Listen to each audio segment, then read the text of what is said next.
Good afternoon folks, welcome to a stunning Alton Park, and we are here today for the Honda Fireblade, but not just a ride on the Honda Fireblade. Honda have offered the opportunity to Visordown to try out the road-going CBR1000RR-R SP here on the track, and then a few sessions on the Superstock BSB race bike, and then rounding out the day, we've got to go on the full-fat Superbike at the end of the session.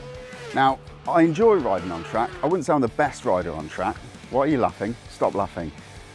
But for this, we really needed a hired gun. We needed somebody who got experience and talent and skill and bravery.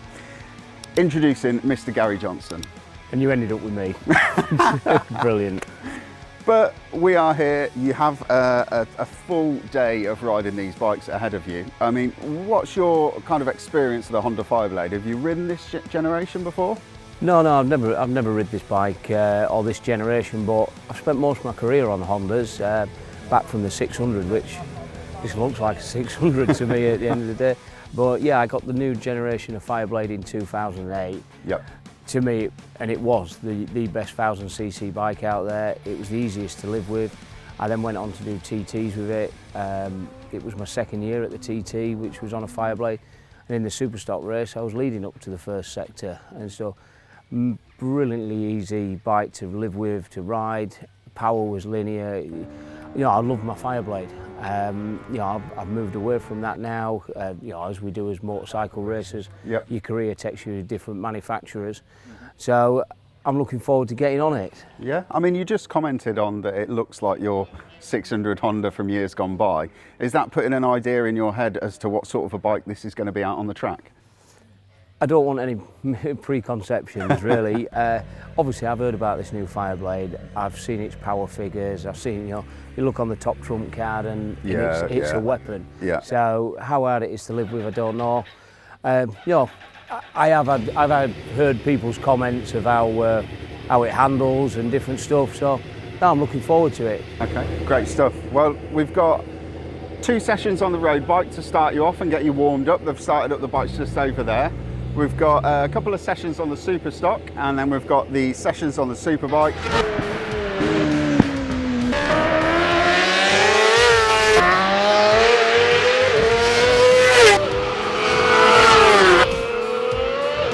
So there we have it.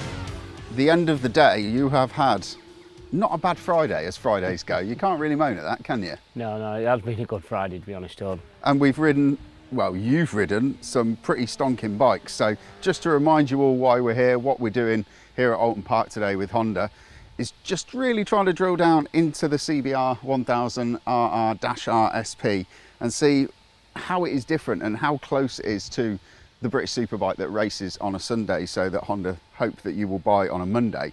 So first and foremost, you haven't ridden this generation Fireblade before, but you have got a lot of experience with Honda Fireblades of old. What was your impression of the bike in sort of layman's terms? How did you find it? Yeah, trying to keep it simple really, Toad, is I jumped on it and it's small. Mm-hmm. You know, as I sat on it, you know, I didn't have a lot of room. The bike has got really high pegs, mm-hmm. Its bars are low, its tank's low, the screen's low. Mm-hmm. You know, I'm 6 foot, I've got long legs, long arms, fat gut, and I was cramped on it in that way. Don't get me wrong, once I got going down around the track, the first corner I tipped in, things started to make sense. I was like, It's probably the best 1000cc chassis I have ever rode. Really? Out of box, I went, it is so confidence inspiring. Turning it, I didn't like going down a straight in it, mm-hmm. But as soon as I hung off it and turned it into a corner, the stablest, you know, easiest bike, I wanted to drag my elbow.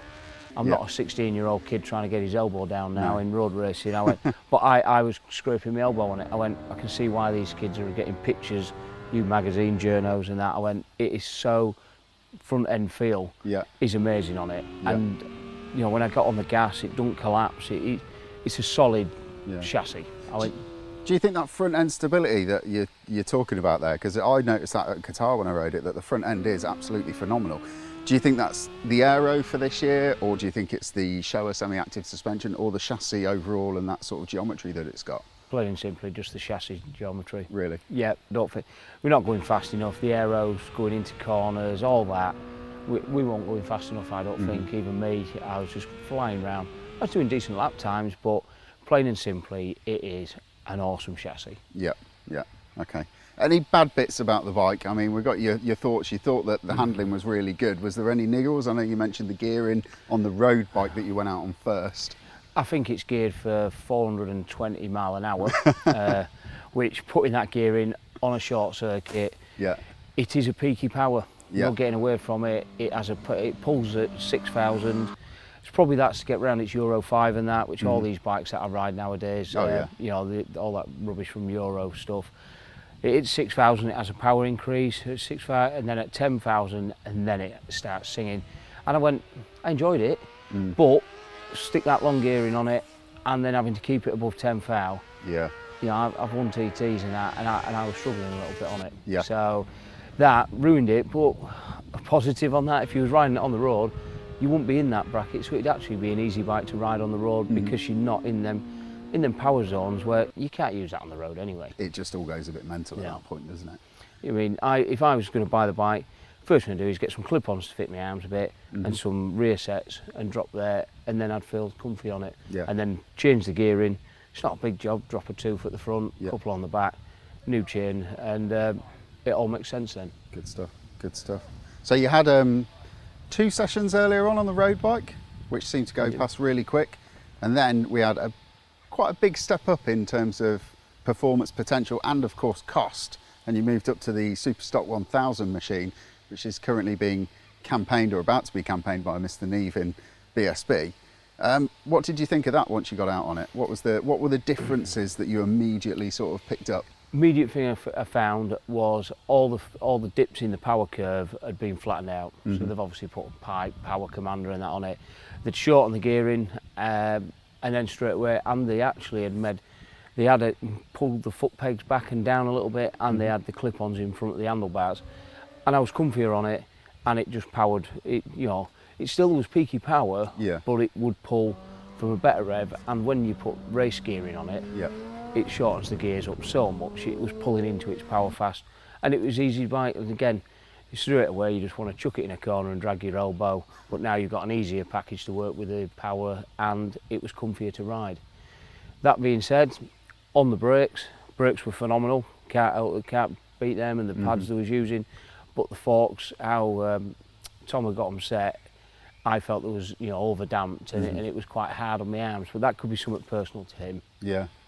Yeah, that's very true. It's interesting that you say that, because when you came in from riding the road bike, you mentioned all the things that you'd do to it to make it your bike. Then you go out on the Superstock bike, and that's all the things that Honda have basically done to that bike. They've made the pegs a bit lower, they've changed the handlebar position, changed the gearing, and it was basically all the things that you said to me when you came into the pits, which was quite eye-opening. Yeah, you would have thought it would be the other way around, wouldn't you, on a race bike? But no, Honda has gone really small on it. They've obviously had some 4-foot Japanese guy developing it, and that's what he likes. What's wrong with people who are 4 foot tall? So then you had 2 sessions on the Superstock bike, which I've got to say, even when you turn the thing on, the difference in the engine tone and character from the road bike to the Superstock was huge. And then we had a bit of lunch, and then you were out on the main event, should we call it, the Superbike. How did you find that? I mean, you've obviously ridden Superbikes a lot before, but not for quite a while, is it fair to say? Yeah, not to that spec.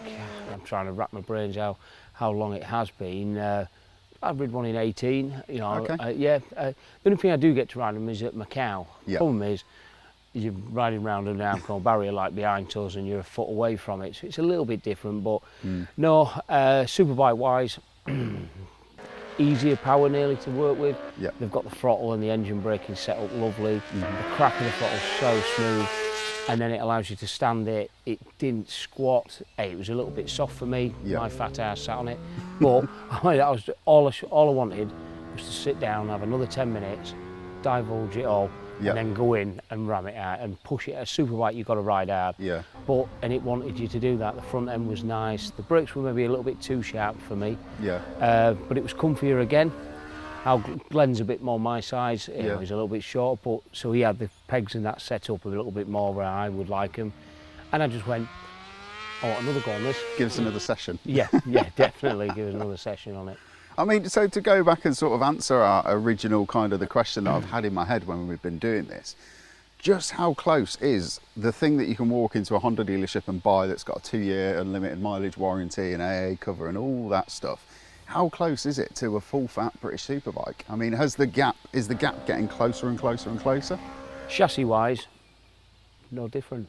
Is it mainly the oily bits and the Euro 4 that's stopping these things from... exactly, yeah, oily bits as you put it. Yeah, the suspension, just put in, like this is it's the first time I've run on electronic suspension. It's good, I had no problems with it, but track focus stuff is designed for what we're doing. Yeah. So if you, that aside, chassis, the throttle's great on the standard bike, there's nothing wrong with that. All it has is it has got some flatter spots in it. That being said, we went out in the first mode on the bike was it a road mode? Sports, or was no, it I think road? we went to sport second. Oh, okay. And then we went to that flattened out some of the troughs that was in the power curve.